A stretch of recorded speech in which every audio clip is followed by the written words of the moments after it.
Good afternoon, everyone, and welcome to this introductory session of Product and Brand Management. This is the paper which is MMPM003, and I'll be taking you along with this course. Today, in Unit 1, we'll be looking at the introduction of the product management, or as we move into the product and brand management as in totality.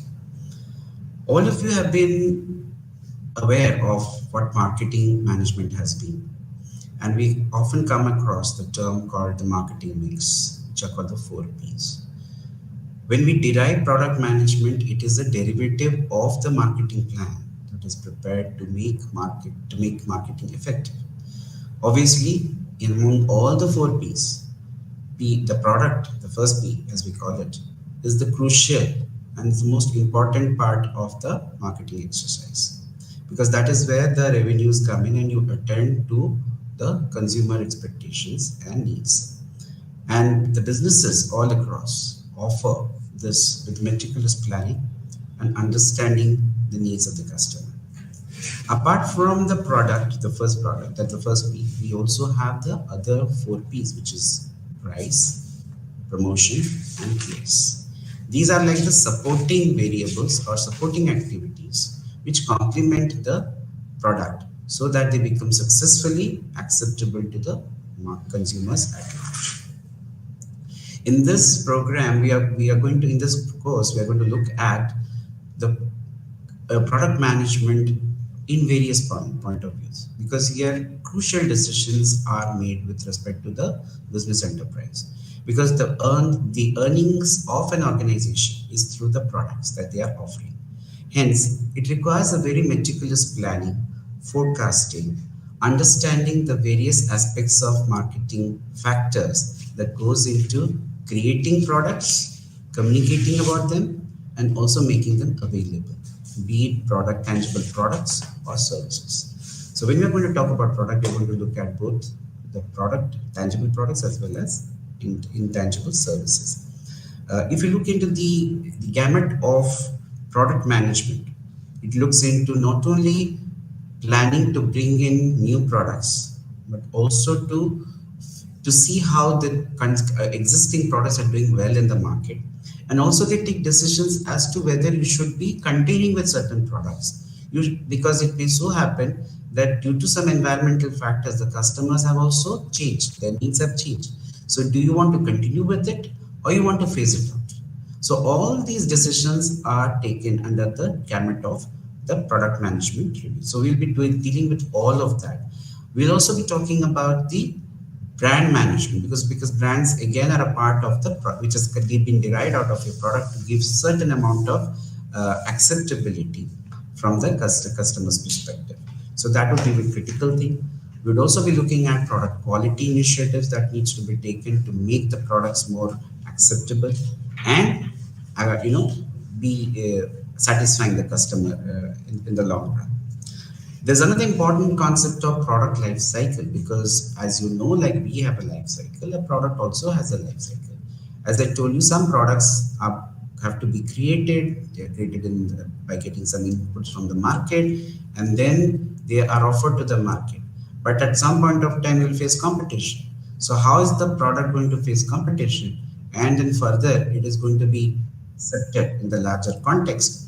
And if the competition tomorrow starts bringing in something which can be a better substitute this product, then what happens to the life cycle? So we'll be looking at those possibilities. So let's deep dive into the first and foremost thing of what a product entails. Any product that you talk about soap or detergent, it satisfies something, right? So when you talk about what is a product is basically an offering from the organization to meet certain requirements of the customers. But then having said that, all products need not always be successful. So there are some products which are very successful, some which also get rejected by the customers. So if you see the evolution of marketing also during the production concept or product concept that we call, it was a seller's market. So whatever product that was brought in the market was mostly the organization felt that okay, it could sell in the marketplace, hence they are there. But today's market realities is that it is more of a buyer's market, where we're talking about a paradigm shift from a seller's focus to a buyer's focus. So one has to, when you are talking about a product management, one has to understand better before even the product is coming out. Is there a need for the product? Is there a, you have to go deep dive into understanding what are the wants of the customers. It could vary significantly across geography, across cultures. For example, when you talk about burgers, McDonald's does burgers, but then point the way the burger is consumed in the American market, the way it will be consumed in the Indian market, there is a difference. So maybe the product remains the same, but to some amount of localization is required for the adaptation. You will find n number of products which get go for adaptation when they are launched into other markets. So all these things are critical for understanding the product. Now, according to Theodore Levitt, he says that product also has not only the tangible, intangibles. For example, you are buying a car, an automobile. It will have certain X amount of specifications. For example, it will be having a horsepower, caliber, a mileage, right? All these things are critical. Those price points, the colors, everything is fine. Those are tangible, but that can be made visible. You can always fix it up into the market, the color, the size, and everything can be put in. But there is also an intangible component, which is the viewpoint of the consumer. As I told you before, that today you cannot force fit any product to a customer. The customer always views the product, whether it is really necessary for them. So when the customers looks at the product, obviously what they would be looking at is that they would be judging it on various parameters. They would have their own lifestyle aspirations. They would look into, like for example, somebody is buying a Mercedes. He would look at lifestyle, the orientation, the status. So that's the intangible part of the product, right? And consumers do attach a value to the product, and as marketers, one has to understand, or the product manager has to understand what is that value association that the consumer would like to have, so that they become more satisfied as we go along. As we go on to the product characteristics. Product characteristics consists of a core part, which is the basic part of any product. And of course, there are some associated features which add on to give better benefits to the customers. You also should know that there are products consists of features and benefits. You should be able to understand what is the difference between a feature and a benefit. A feature is a particular attribute of a product, but when that attribute is of no use to the customer, it does not become a benefit, right? For example, if you're selling a television with a child lock facility to, let's say, a non-married person, yes, as a feature it is there, but unfortunately it is not a benefit. Why? Because the concerned prospective customer does not require it in the first place, because obviously they don't have kids, right? So we have to understand benefits from the point of view of whether the customer, what's in it for me? The customer asks this question, and understand customers do not buy features, they buy benefits. And we have to be, as product managers, one has to be understand these particular aspects, that what feature should be curated in a product or should be set in a product so that it will be accepted as a benefit.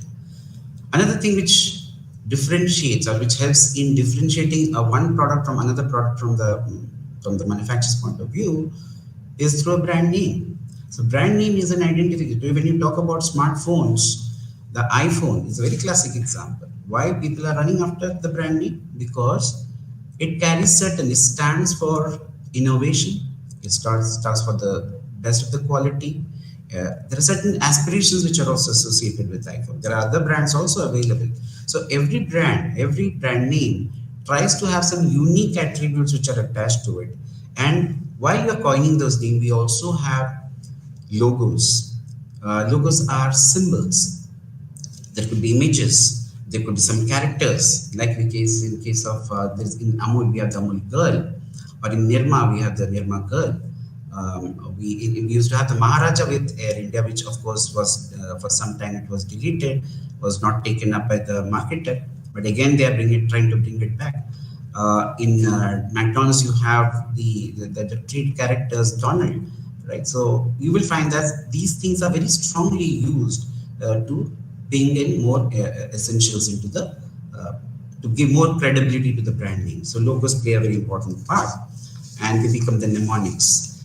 Apart from this, the characteristics of packaging, labeling are critical. Today, from the consumer perspective, it is very important that the packaging, they have to know from the labels what is being mentioned. Even if it is a Britannia's 2 rupees or 5 rupees pack, all the ingredients are given. How it is to be used is given, right? Everything, the grammage, the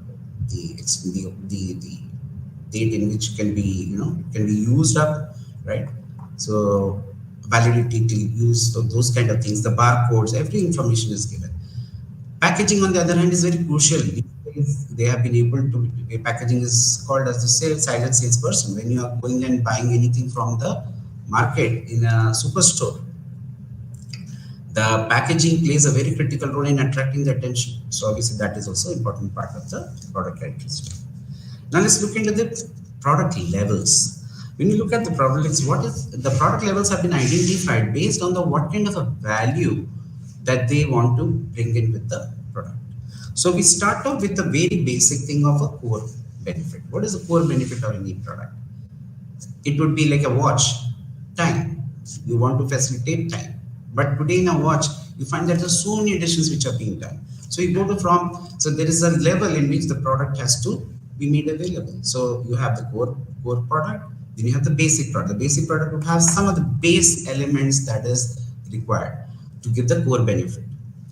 But then it also means that whenever you're putting your ads in the mass media, you also raise expectations. Like for example, if I'm seeing something from the Fast Track brand, I would look into colors, I would look into design, because that's the normal expectation how the brand has set in the minds of the people.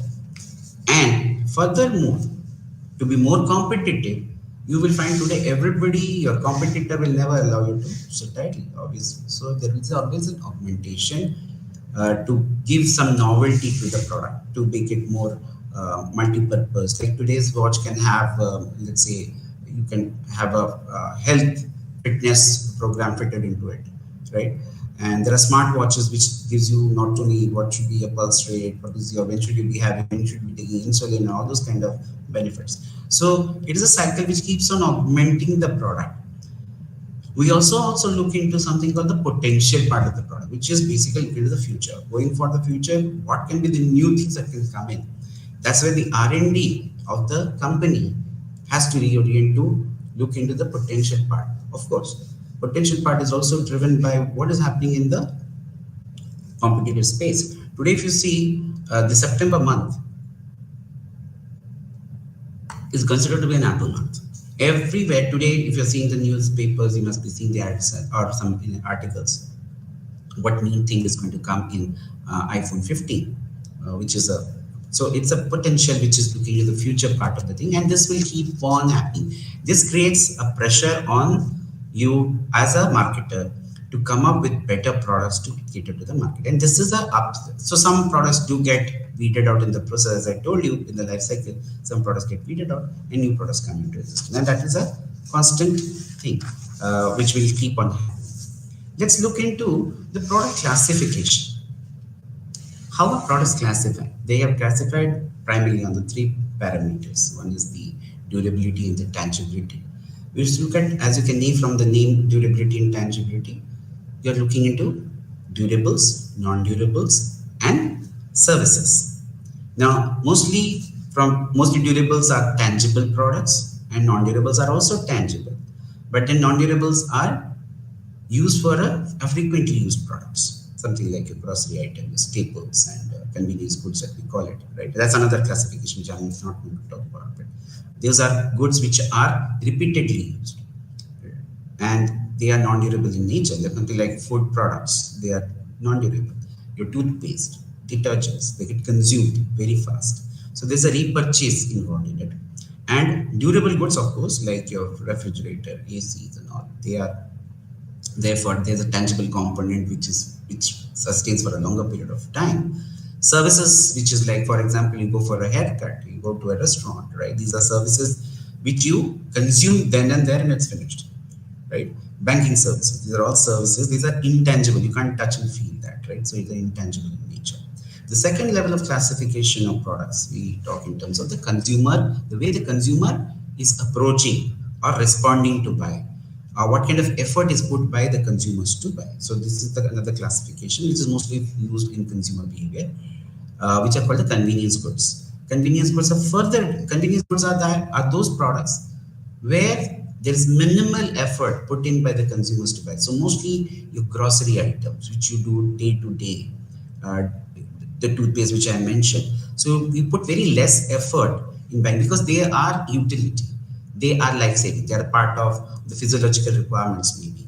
And they can be broken down into staples, impulse goods, and emergency goods. Staples are like the grocery items. Impulse purchases are like chocolates. You do not plan anything, but you are shopping around and pick it up. So that's impulse goods. Uh, Emergency goods, yes, something which you require on an emergency. Suppose you must have seen during the natural calamity, even a candle becomes almost a very important product to buy, right? Excuse me. The next set of classification is called the shopping goods, where a little bit more effort is put than the your convenience goods. They are can be homogeneous or heterogeneous depending upon the kind of usage you have. For example, you're changing the tires of your car. The tire manufacturer has to look into different kind of tires. So it's a homogeneous, but yes, there are certain price points on which you can be buying it based on the requirements. Heterogeneous, the shopping goods are always compared by when you look into the consumers, they look into in terms of price, in terms of quality, in terms of features, and so on and so forth. So obviously, they would be heterogeneous would be talking about a large set of products which are made available to cater to the diverse needs of the customer, as the name suggests. Going forward, we have the specialty goods. Specialty goods are the category of goods where you require special effort. Unlike the convenience or the shopping goods, you require special effort. For example, you are going to buy a car, you might buy an apartment, for example, or a jewelry, or designer clothes. There you will not find not many people are there, but they have very exclusive. For example, even the iPhone or the Mercedes that we buy, these are all specialty goods. And the firms who give those, you will find we use a term called niche. People with very specialized needs are targeted. Generally, their price is slightly higher than the other products, right? And the other category in terms of consumer wear are unsought goods. These are goods which normally people don't like to buy. For example, insurance. We don't like to buy insurance, but we do it for the for the safety concerns that we have. So these are the classification as far as the consumer goods are concerned. Going forward, you should look at the industrial goods. Industrial goods, when you look at it, we can put into three categories. One is the one which goes into the manufacturing, which are basically the raw materials and the other parts which are used in the production of the company.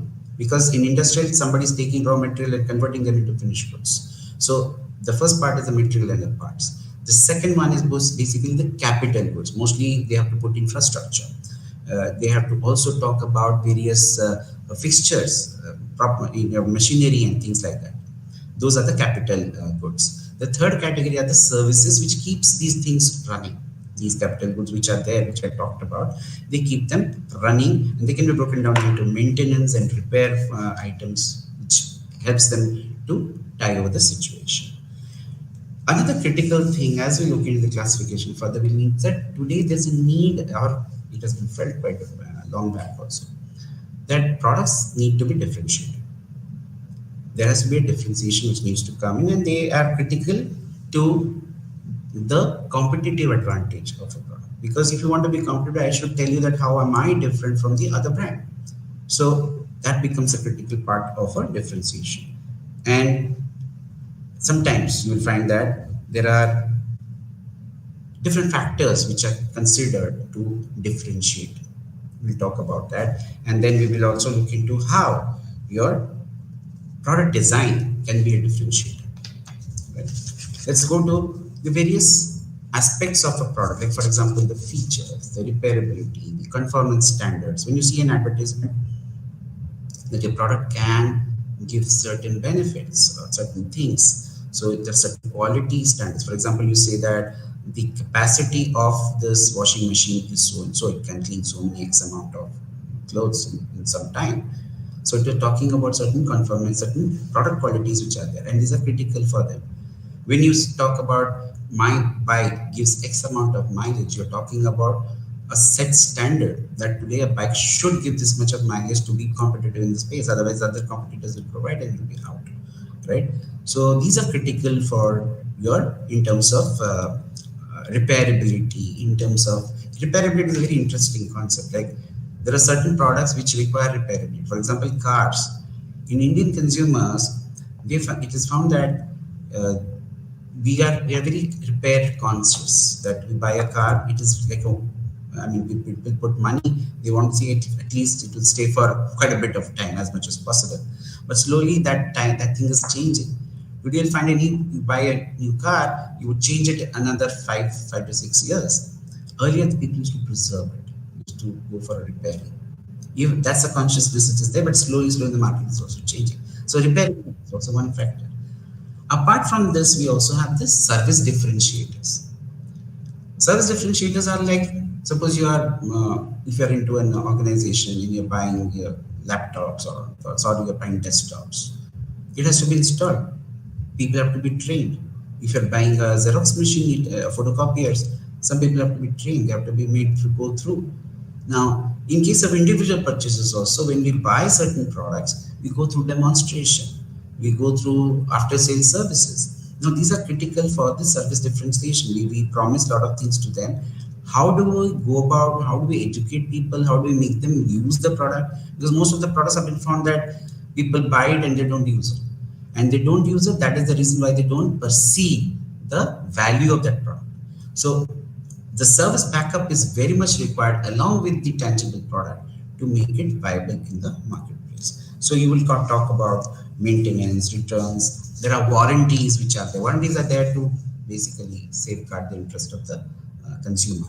But sometimes warranties may not be sufficient. You may have to go in for uncontrollable schemes where the product breaks down completely.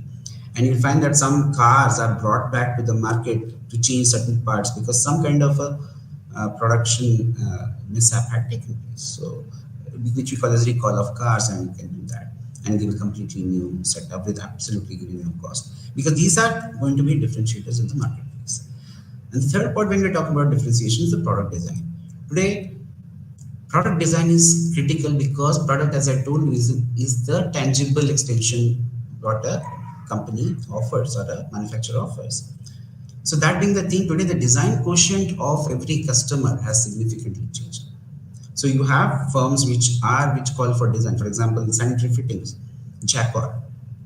We talk about that being they set standards. In case of smartphones, we talked about iPhone. They set the standards, right? Because these are the most visible part, and hence, and the power of design influences the consumer. Also, it influences the acceptance on the part of the consumers. It also helps you to look at streamline your manufacturing system, because if you are making today we talk about manufacturing designs which are easy to manufacture, may be easy to also get into the market and offer to the customers. So when you are looking into the product lines in terms of production schedules, it helps you to do that. So design thinking, you must have heard of the word, is also trying to create a disruption as far as differentiation is concerned. I would like to also deal with something on the luxury brands. Okay, luxury brands have a unique thing that they are looking at a very specific market, and when you are offering, they have certain problems that they're looking into a very small segment. And the moment you try to expand the base and try to bring in more products, it finds difficulty. The differentiation that you try to bring in may be difficult. And across, if it is a global brand, the luxury brand may have a problem in establishing themselves, because across the globe, people, for example, Volkswagen Polo cannot be given at it's a small car, Volkswagen Beetle, sorry. It's a small car, but when you bring it to the Indian market, it cannot be given at the same price as your Maruti. One has to understand these limitations, because it is considered as a luxury car in that market. In India, the small car is considered to be more of a common man's car. So it becomes difficult to adjust to the concept. So one has to understand these things while handling luxury brands. And when you talk in terms of the do's and the don'ts of handling luxury, few things have been advocated that don't mess with your luxury brand, like Zara or Louis Vuitton. When they look into the fashionable bags, they cannot bring down the prices out here. If they do that, their entire brand image is lost. So you have to maintain that, but you have to associate it with various kind of associations. What kind of people would like to associate? So you have to bring in a lot of intangible associations with it. Primary association, LinkedIn, you have to come being the country of origin, celebrities, brand endorsements, which work, or influencers as we call them today, are critical to make these products acceptable in the marketplace. Going forwards, we also may play with various brand elements, which are the symbols, logos, and so on and so forth. Brand architecture, the way we offer the product in a given market, also has to be very meticulously planned when you're dealing with luxury. So these are some of the guidelines that you can follow for a luxury. During the online thing, curating luxury brands is not that easy. Communication, because luxury brands mostly are one-to-one. They attend at a different level. So bringing on an online space as a kind of a medium to communicate becomes a slightly difficult. And third and most second point is the environmental consciousness. Today we have to understand that firms have to deal with the negative impacts of climate. If your products are using products which are climate climatically considered to be hazardous and the luxury brands are associated with it, so one has to be very careful about doing that. So we have to be careful in terms of how your products are treating the environment. That's a very important consciousness that one has to do. And apart from that, the legal aspect of a brand has to be always protected, come what may. Because when you deal with brands, one of the critical advantages that you should have is that you should have a legal protection. That's why most of the brands have the trademarks or the registered tag attached to them. Going further, we look into the product and brand relationships. Let's look into this in terms of how the products are offered. If you see the product in terms of the hierarchy, there's something called product hierarchy. You will look into different levels. You will talk about right from, if you talk about a toothpaste, what does a toothpaste do? It is a part of a larger need that we're talking they are satisfying. That is of oral care, right? But then oral, I mean, if you're talking about oral care as a subset of our healthcare, the need that it satisfies may be healthcare, but in a different form. So that they come across with various kind of product classes which cater to. So you have to identify in healthcare which are the needs which will help in healthcare. Suppose you identify that okay, oral care is going to be, that's a product class. Then within the class you have a product family where products which are basically, there is a functional coherence. So they look into oral care, but in multiple formats. So for example, it could be a mouthwash, toothbrush, toothpaste, and so on and so forth. So these are the product family. And if you're coming to, product family. Product class, on the other hand, product family was the oral care. Then product, we talk in terms of product class as being under the product family. So under the product family, we talk about toothbrushes or mouthwash, or we talk about toothpaste. Going further, I can choose that which is the product class that I should be looking at and extend the further thing in terms of offering it to the market. So let's say toothpaste I pick up. So I can pick up a product line. A product line is one where you have a host of products which cater to similar needs of the customer. They're not same, they're similar, but the customer groups are more or less the same. For example, in case of a toothpaste example, you could have very sensitive teeth, bleeding gums, right? Or tooth decay. All can be put into the product lines, right? So they can attend to that.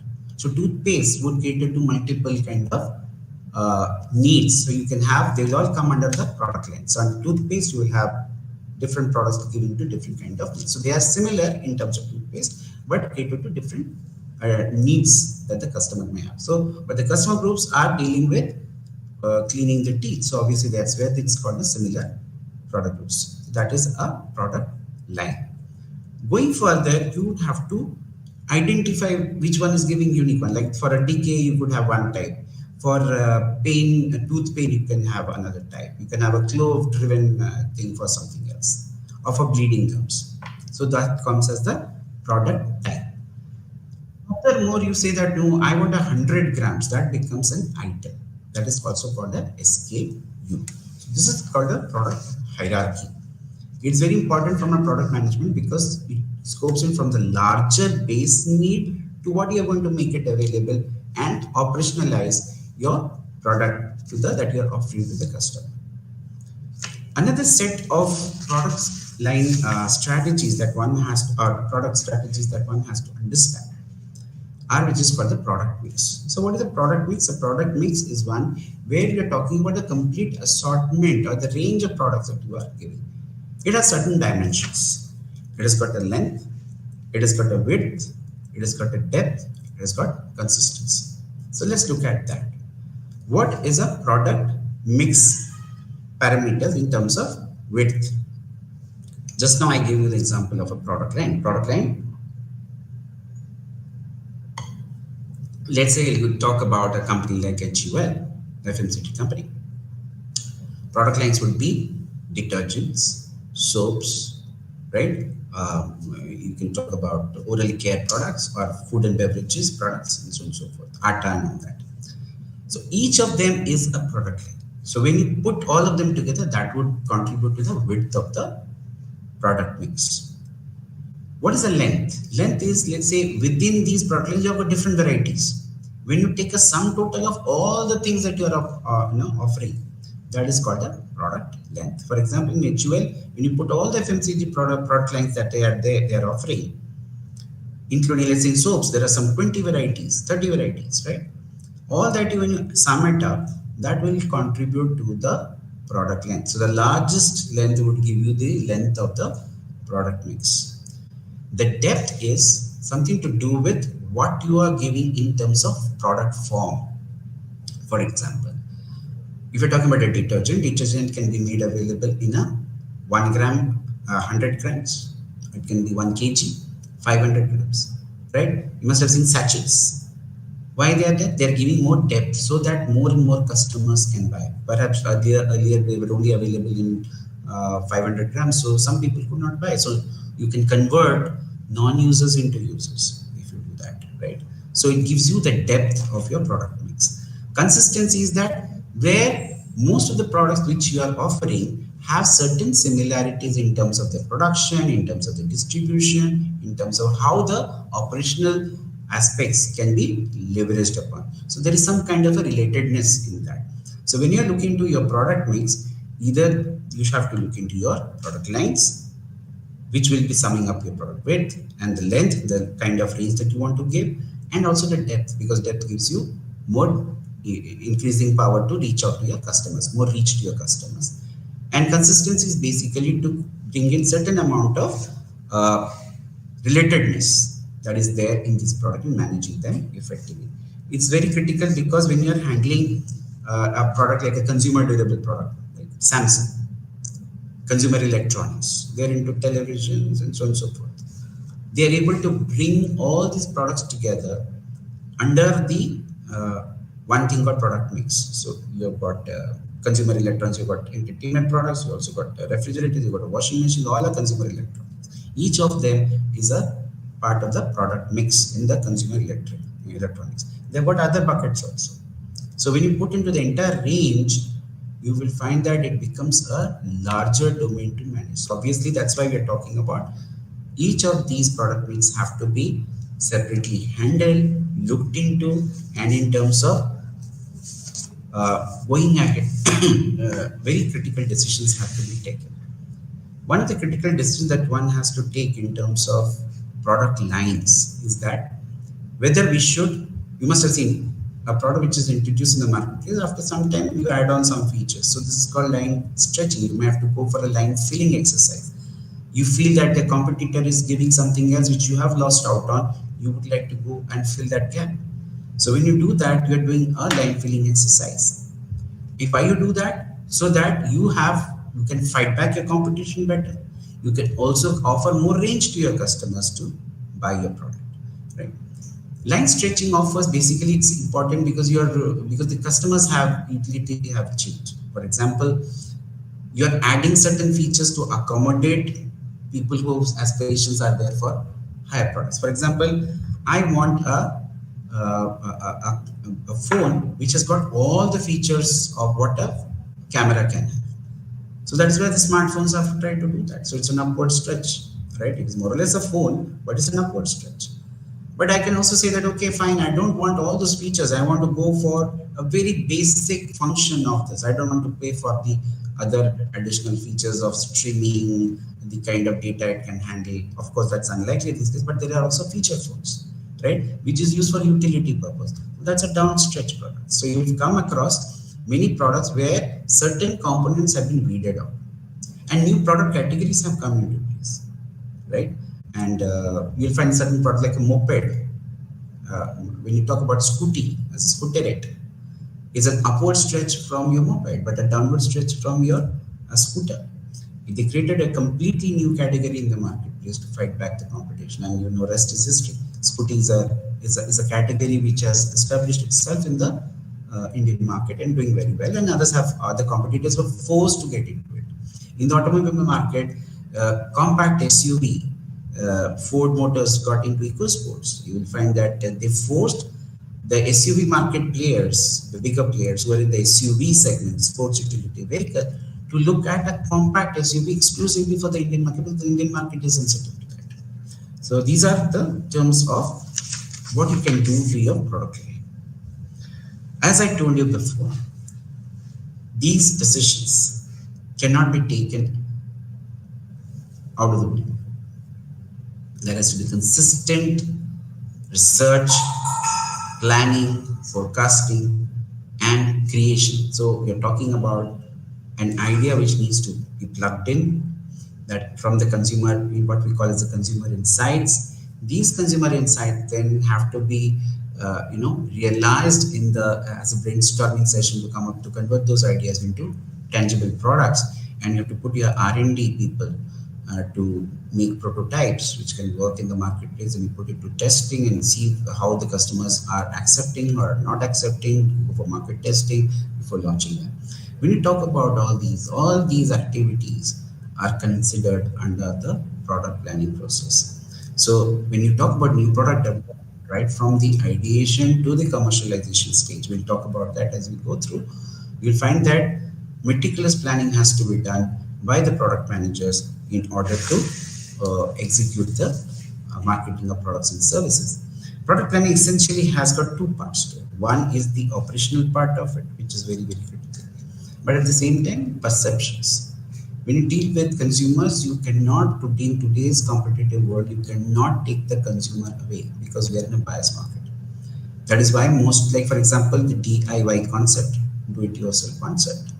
Today, when you talk about players like IKEA, they encourage the consumers to come and co-create the product rather than they have. If you go to a store of IKEA, they will have very minimal amount of furniture available. In fact, they don't keep too much of inventories there. They rather provoke the consumers to get involved in the designing part of it. I was talking about product design as a differentiator. Yes, today they are able to differentiate by taking the people into the fold and creating new products. As a result, the customer engagement in the creation is very, very high. And when customer creation is very high, obviously you will find that these products do well in the marketplace because you are making something which the consumers need and they are involved in that process. So that makes it more viable from a perspective. So if you see product planning, of course, there are a lot many researches which have been carried out. Multiple approaches have been done. In the past, there was more focus on making the product a hero, but today we find that no, we have to take our people also around with us.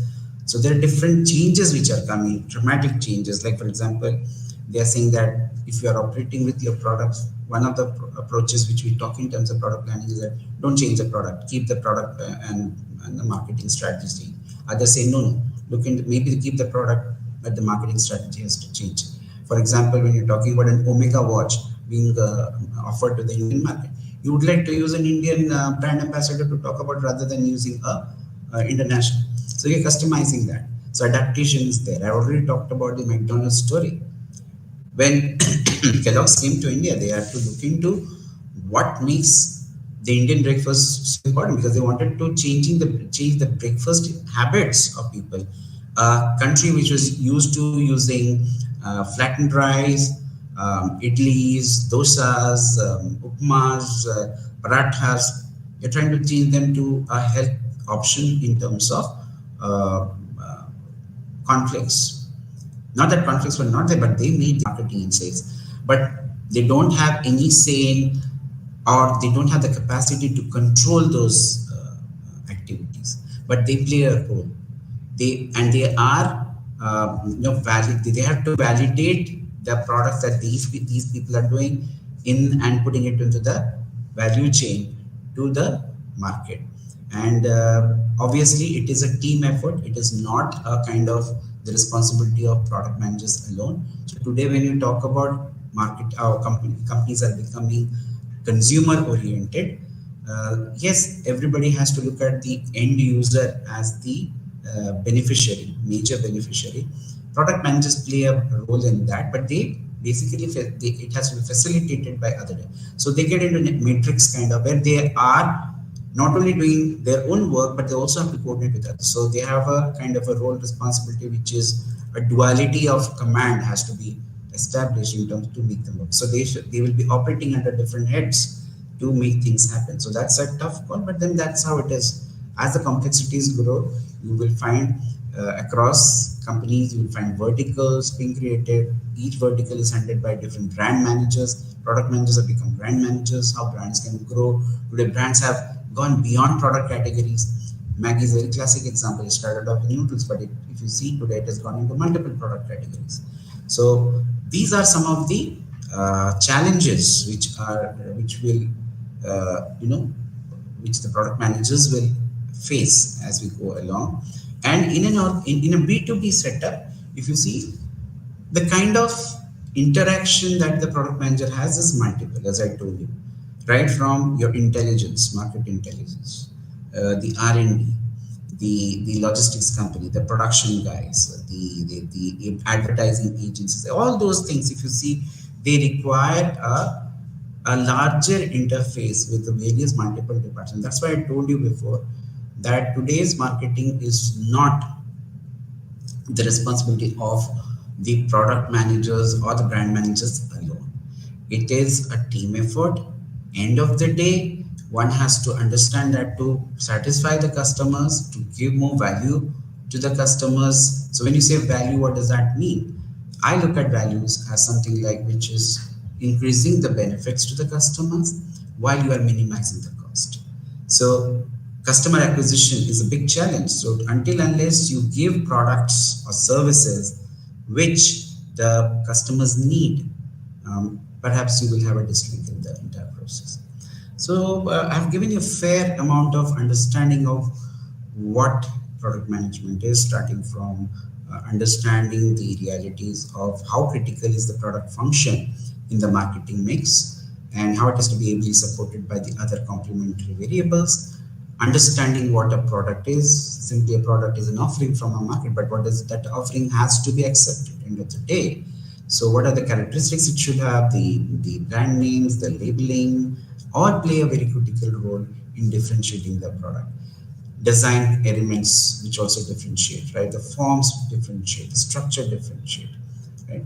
Going on to understanding what is the product hierarchy. We looked at luxury brands, which is basically a subset of products which cater to the various classified products. We also looked into the classification of products depending upon various criteria, the tangibility and the durability parameters, how the consumer behaved into shopping goods and specialty goods. And on the specialty goods, we covered the luxury brands. And as we go along, we'll find we also talked about the levels of the product. How you start off with a core benefit and maybe the basic product is there, but there are certain expected things which you have to give in order to be considered. But then you also need to also augment it because your competitors are they will drag you down if you don't do anything. Either you do or you don't perish. Look at Nokia's case. They said that no, we are not going to change. As a result, what happened from being a number one brand, They slipped out. They were in the feature phone, they were the number one, but they lost out because of the complacency. So augmentation has to be done whether you like it or not, because your competition is not going to allow you to sit idle. Potential part is today's mantra, business mantra for organization is to innovate or perish. If you don't innovate, you will perish. You will stop being accepted. And as I told you, because the competition is high, you must keep that engine of innovation high. That's only possible when you have a very robust R&D to back up your product ideas. I've already shared examples of iPhone. Microsoft is another good example. You'll find that till today, Microsoft, in terms of MS Office, still has dominance in terms of the software. Not that it's a great product or something, but they always try to keep innovating it to ensure that they have more user friendliness into the graphic interface. As a result, what happens? That software is more acceptable. Of course, they get a feedback from the market and plow it back into the product, into the software, so that it's taking care of the problems. Ultimately, the products can only thrive if the product managers or those who are in product management understand one critical thing. What we talk about needs and wants are basically the problems that people face. And your products and services basically serve as a solution to that. So referring to the product, tangible product or intangible services. Today we're talking about appifying most of the things. Apps are basically, yes, they are services which are basically augmenting the services. But there are certain things which can be amplified. There are other things cannot be amplified. Right? So we have to understand what are the limitations and what are the future focus of the. So when you talk about future focus, we talk about the potential. And we looked at what is the product mix today. Product mix elements talking about the length and the breadth and the depth and the consistency. You have to understand, looking into an organization, look into what the product lines are. In terms of value orientation, consumer value, how the product is right, to talk in terms of the evolution of the product hierarchy, as we call it, right? And we also looked at something called product lines stretching, and of course talked about the upward stretch, downward stretch, and the line filling activities. This is done basically to manage your product lines effectively in the marketplace. Right? And going forward, we'll also look into the 6 levels of product hierarchy, starting from an SKU to the broad need. Every product has a broad need. You have to identify the product class, the product families, where you want to be, the product line that you have to choose, and then getting down to what kind of form in which you can make it available, and the items in which you have to understand. So it is from a need, you go down to the item. It is like a larger to the scope it down. And it's a thing. You will keep on increasing your product lines. You will keep on increasing but which product lines will you pick up? What kind of a need does it satisfy? Some of the needs where you may find the products are out of there's a latent need. There's not a felt need yet. So there are unfelt needs. If you try to bring in products, it may not work. So looking into the larger need, understanding what kind of product family it should have, you have to scope it down to understanding what class of products you want to bring into, and further getting down into product lines and the product forms and the item. Item is also known as the stock keeping. It's a basic unit which attends to the needs of the customer. So when you're talking about the product hierarchy, these are the levels that you need to understand. And into the product mix variables that I told you, how you handle these product lines, looking into whether you should be adding, deleting, stretching, whatever it is, so that you are able to have a portfolio of product which can be managed well and successfully and profitably, meeting the various needs of the customer. Okay, I think we have covered most of the things. Tomorrow we will look into the concepts of product life cycle. With this, I think we should be able to wind up the class today. I would like to thank all of you for a patient listening.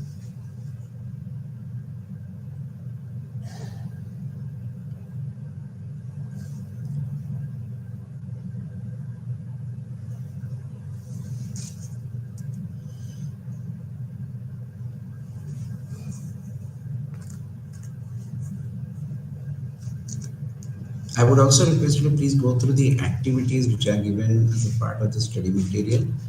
It's been on the lines of whatever I've spoken, which you can go through various exercises and can understand the introductory part of what we are studying of in terms of product management.